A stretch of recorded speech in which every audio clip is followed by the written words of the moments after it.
풀뿌리 언론 K 시작합니다. 먼저 경남도민일보입니다. 창원시 첫 길고양이 공공급식소, 민원 줄고 공존 실천 기사입니다. 동물 복지에 대한 사회적 인식이 높아졌지만 길고양이를 둘러싼 갈등은 사회적 문제가 되기도 하는데요. 창원시에서 길고양이를 위한 공공급식소를 운영해 갈등을 해소하고 있다고 합니다. 경남도민일보 박신 기자 연결해서 자세한 얘기 나눠보도록 하겠습니다. 기자님 반갑습니다. 네, 반갑습니다. 네, 창원에 길고양이를 위한 공공급식소가 설치됐다고요? 네, 맞습니다. 창원시는 지난 16일 성산구 기업사랑공원에 공공급식소 2개소를 설치했습니다. 시는 올해 주민 참여 예산 3천만 원을 들여 총 50개소를 설치한다는 계획입니다. 앞서 시는 지난해 시범사업으로 창원 삼정자공원과 가포해안변공원, LH 그린품의 아파트 등에 길고양이 급식소를 설치한 바 있습니다. 하지만 당시 비용은 창원시 길고양이 협회에서 부담했습니다. 길고양이 급식소 설치에 시 예산이 투입된 것은 이번이 처음인 셈입니다. 그렇군요. 급식소 설치로 길고양이 관리가 안정적으로 이루어지면서 민원도 점차 줄었다고요? 그렇습니다.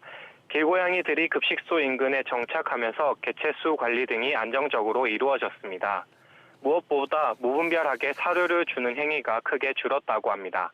급식소 설치 이전에는 공원 곳곳에 아무렇게나 사료가 어질러져 있었다면 지금은 정해진 구역에서만 사료를 주며 비교적 쾌적하게 관리가 되고 있습니다. 그렇다 보니 급식소 설치를 탐탁지 않게 보던 주민들 역시 민원을 제기하는 횟수도 많이 줄어들었습니다. 길고양이와 사람이 공존하기 위한 좋은 대안이 될 것 같은데 체계적인 관리도 필요할 것 같은데 어떻습니까? 네, 맞습니다.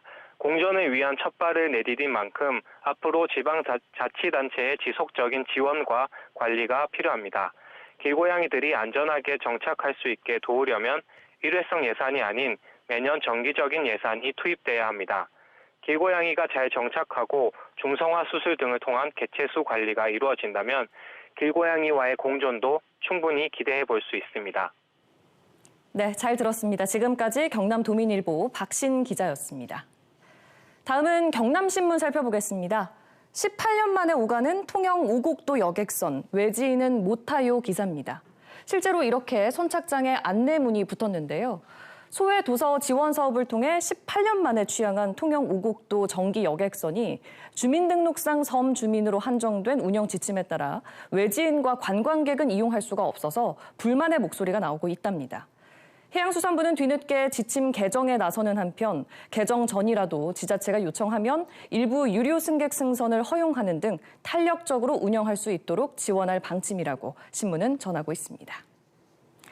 이어서 거제신문입니다. 방아리 고분군 공개, 가야 신라 변천사 밝혀 기사입니다. 거제 방아리 고분군 발굴 현장에서 고분군이 조성된 시기와 영역을 가늠할 수 있는 목광묘가 처음으로 발견됐다는 소식입니다. 목광묘는 거제 지역이 가야권에서 신라로 편입되는 과도기를 보여줄 중요한 자료라는 평가인데요.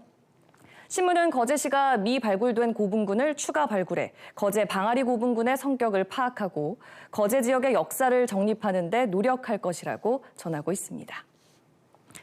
끝으로 고성신문입니다.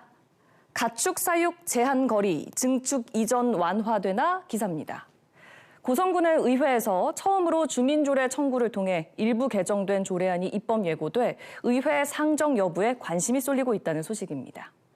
고성군 가축사육 제한에 관한 조례 일부 개정안은 악취 저감시설 설치로 악취와 수질 개선의 효과가 인정되면 주거 밀집 지역과 가축사육 거리를 완화하고 주민 동의 없이 증축 또는 이전이 가능하다는 내용을 담고 있는데요.